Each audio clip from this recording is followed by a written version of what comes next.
As you can see the questions coming in, or maybe you can't, I'm going to read. The first one is to you, Wade.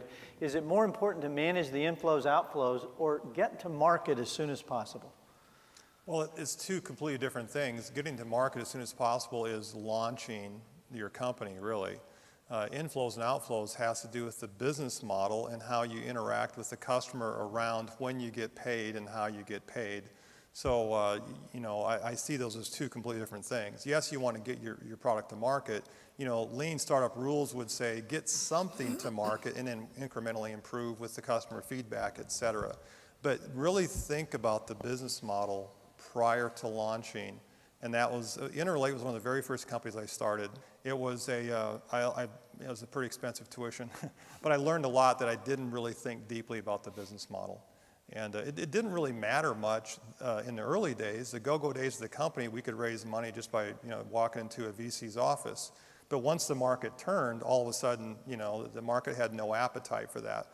So in general, by standard business rules, there was a period of time there when the rules didn't apply, right? But using standard rules, you've got to match up inflows and outflows. And so it doesn't matter how cool or how quick you launch. If you're not getting cash in when you need, you can't finance operations. That's just the bottom line. This question is for all of you. How do you maintain your long-term growth while managing short-term problems? It sounds like, translated, how do you get out of firefighting every day? How about you, Wade? Yeah, as an entrepreneur, you have to have absolutely undying enthusiasm for what you do, because there's days that everybody and every circumstance is going to tell you just to shut down, tuck your tail, go home. So you have to really cling to your overall vision. One of the companies that I founded several years ago, it went through a pretty painful J-curve, and most of the investors were getting pretty impatient, and I kept being told it wasn't going to work, and now that company is one of the leading companies in a very large industry and doing amazingly well. And I just kept sticking to the vision. And that one, it's a little bit easier. I'm the chairman, and so I'm not day to day, getting deluged with all the issues. But there's a lot of issues in any company during the day.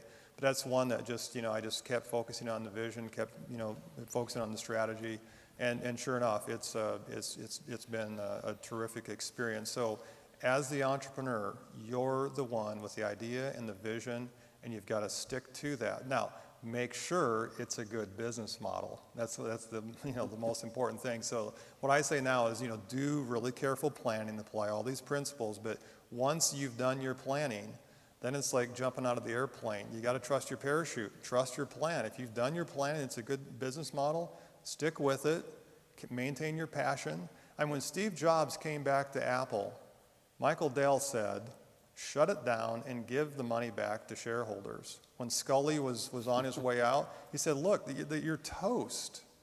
Well, guess what? The passion of one man changed the destiny of Apple and computer users worldwide. And he stuck with it. It took him a long time to turn the ship around at Apple. And he was very gracious. He never went back to Dell and said, give the money back to shareholders. He probably should have. Yeah, excellent. Let's talk about to the person who's here today, and they're staring reality in the eye. I think you gave us that quote. Which one of you gave us the quote? Staring reality in the eye, the Jack Welch quote. They're here today. They're looking to solve a problem that just hasn't gone away. Maybe it's the concept risk. There's something going on that needs changed. And they want to leave here today solving that problem. Give me an example from your own life where you've looked a problem in the eye and changed it for the good, that worked. Something they could take home today from your own life experience. I had one software company that we were underway, and we had acquired a company, and my CTO, Chief Technology Officer, was convinced that the software was ready to go. And so we flipped the switch and went live with 50,000 customers and cut over from the old system to the new system. And almost every single one of them got wrong information, wrong statements, wrong everything. And it was an awful mess. And it was overwhelming because there was so many mistakes in so many places. It would have been really easy just to be immobilized, completely immobilized by the problem. And so thankfully I've been through many stressful situations, and it was just one of those things that you just have to, first of all, apologize to all the customers. You have to just really, step up your game and take it like you should, and then sit down and break it down. Every problem seems really big, but if you just break it down into small pieces. And we ended up having a whole bunch of, the other thing is that no one else was going to lead that effort. The CTO, no one else wanted to, no one else had the ability or whatever. So I just had to literally sit there and list every single problem and rank them and prioritize them and score them and come back and say, okay, first we're going to solve this, then that, et cetera, and just literally lead the entire company through a process of we are not giving up. And but if we broke it down and prioritized, it suddenly became a lot more manageable. And then we just celebrated minor victories as we clicked them off one at a time, and we started to build momentum.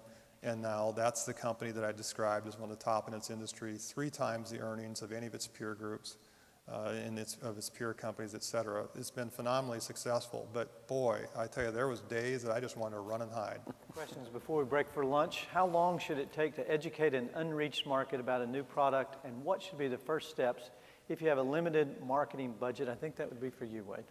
Yeah, I like the example of Crocs. I think everybody knows who Crocs is.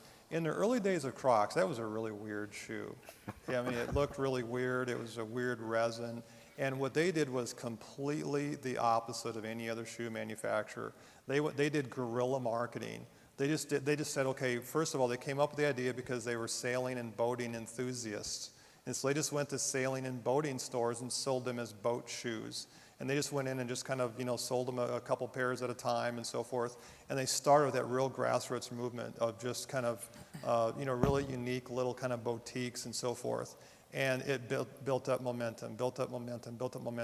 And then eventually, when the big box stores came knocking, the Targets and Walmarts, et cetera, guess what? They begged Crocs to come in and sell them Crocs. And guess what? They paid Crocs full price. There was absolutely no squabbling and no negotiating. And they would build huge Crocs, kind of store within a store kind of thing. So there's a lot you can do on the ground, guerrilla marketing, just door to door. I can give you many, many examples of entrepreneurs that started that way with zero marketing budget, but just blood, sweat, and tears to get the market rolling. Okay, last question. What are you reading right now or recently have read, and why are you reading it? I love to read profiles of entrepreneurs and read their stories. And so I'm a big reader of just the business and entrepreneur press. Colonel Harlan Sanders lived in his car, made 1,018 sales calls before he made a sale, before one restaurant said, I'll try your recipe. Lived in his car with his wife on $100 a month. That was his only pension.